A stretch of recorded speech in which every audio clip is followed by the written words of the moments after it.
Hint, lonely, torture, gossip, fashionable, marketable, control, તો ઘણા બધા શબ્દો છે જે અંગ્રેજી ભાષામાં પહેલીવાર વિલિયમ શેક્સપિયરે વાપર્યા. વિલિયમ શેક્સપિયરનું કુલ સર્જન તો 20,000 થી 30,000 શબ્દોનું ગણાય છે, પણ એમાંથી 1700 એવા શબ્દો છે જેણે અંગ્રેજી ભાષાને પહેલીવાર આપ્યા. એટલે કે આ શબ્દો વિલિયમ શેક્સપિયરના નાટકો પહેલાં અંગ્રેજી ભાષામાં વપરાતા ન હતા. કેટલાક શબ્દો એવા હતા કે જે વપરાતા હતા પણ બે અલગ અલગ હતા. વિલિયમ શેક્સપિયરે ભેગા કર્યા. જેમ કે બેડ અને રૂમ શબ્દ અલગ અલગ વપરાતા હતા. બેડરૂમ વિલિયમ શેક્સપિયરે વાપરવાનું શરૂ કર્યું. 23મી એપ્રિલ એ વિલિયમ શેક્સપિયરનો જન્મદિવસ પણ છે અને મૃત્યુ દિવસ પણ છે. 1564માં જન્મ એ જ તારીખે, 1616માં મૃત્યુ એ જ તારીખે. 52 વર્ષનું ટૂંકું આયુષ્ય. એ 23મી એપ્રિલ મિગેલ દ સર્વન્ટિસ નામના બીજા મોટા સ્પેનિશ લેખકનો પણ જન્મદિવસ છે.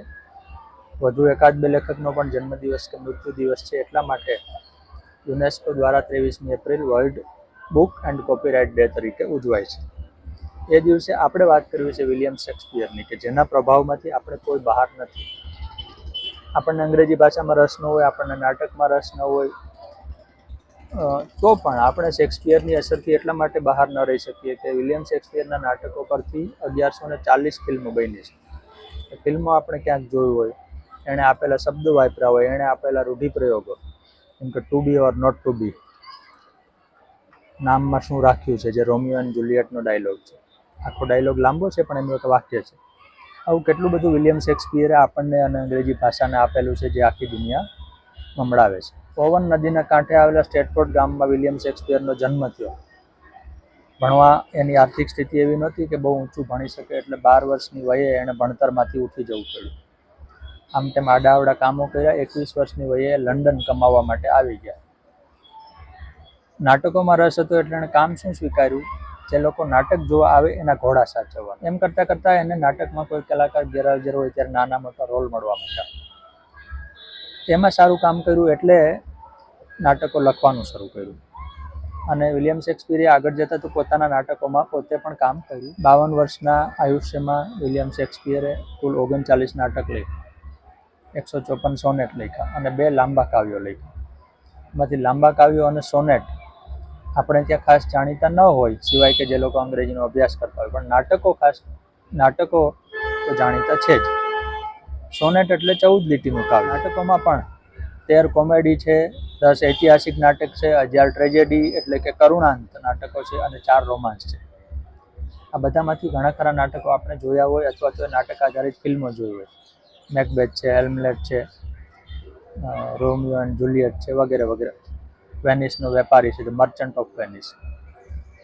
એટલે અંગ્રેજીમાં રસ ન હોય કે સાહિત્યમાં રસ ન હોય તો પણ આપણે શેક્સપિયરના પરિચયમાં આ રીતે તો આવ્યા જ હોય. શેક્સપિયરના નાટકો એટલે કે એનું સર્જન દુનિયાભરમાં પહોંચ્યું અને ગુજરાત પણ એમાંથી બાકાત નથી. શેક્સપિયર અને ગુજરાત નામના પોતાના શોધ નિબંધમાં અંગ્રેજી ભાષાના પ્રાધ્યાપક હિરેન પટેલે નોંધ્યું છે કે ગુજરાતીમાં શેક્સપિયરનું પ્રથમ નાટક 1852માં અંદાજે 250 વર્ષ પહેલાં પારસીઓ લઈ આવ્યા. ઓફ ધ શ્રુ નામનું એ નાટક ગુજરાતીમાં નઠારી ફિરંગી ઠેકાણે આવી નામે અનુવાદ થયું હતું.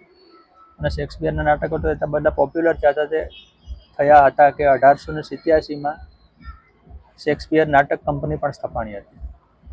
બુદ્ધિપ્રકાશ મેગેઝિનમાં 1861થી લઈને, એટલે કે શરૂથી ત્યારથી લઈને એકાદ સદી સુધી શેક્સપિયરના નાટકો હપ્તાવાર અનુવાદ થઈને પ્રગટ થતા હતા. કોઈને શેક્સપિયરના નાટકોમાં રસ હોય ને ગુજરાતીમાં જો ટૂંકમાં વાંચવા હોય તો મધુસૂદન પારેખે અનુવાદ કરેલું છે. પુસ્તકનું નામ છે મહાકવિ શેક્સપિયરની નાટ્યકથાઓ. ની વિશિષ્ટતા એ છે કે બધા જ નાટકો ટૂંકમાં અને અત્યંત રસાળ ભાષામાં આવ્યા છે. હવે શેક્સપિયર સાથે સંકળાયેલા કેટલાક રહસ્યોની વાત કરીએ.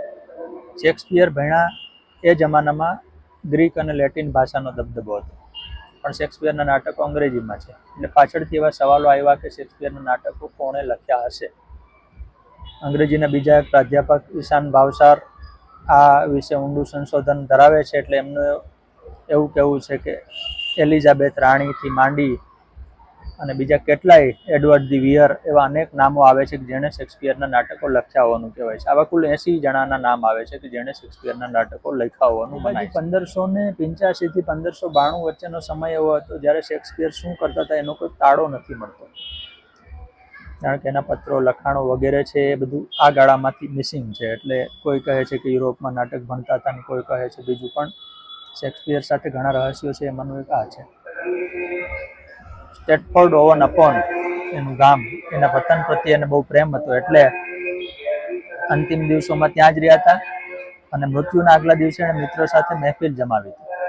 એટલે એકદમ સુખરૂપે બધા છૂટા પડ્યા અને રાતે જ 23મી એપ્રિલે વિલિયમ શેક્સપિયરનું અવસાન. વિલિયમ શેક્સપિયર તો ગયા, પણ જગતભરની ભાષામાં એનો પ્રભાવ છોડતા ગયા, જેમાંથી આપણે કોઈ બાકાત નથી. ધન્યવાદ.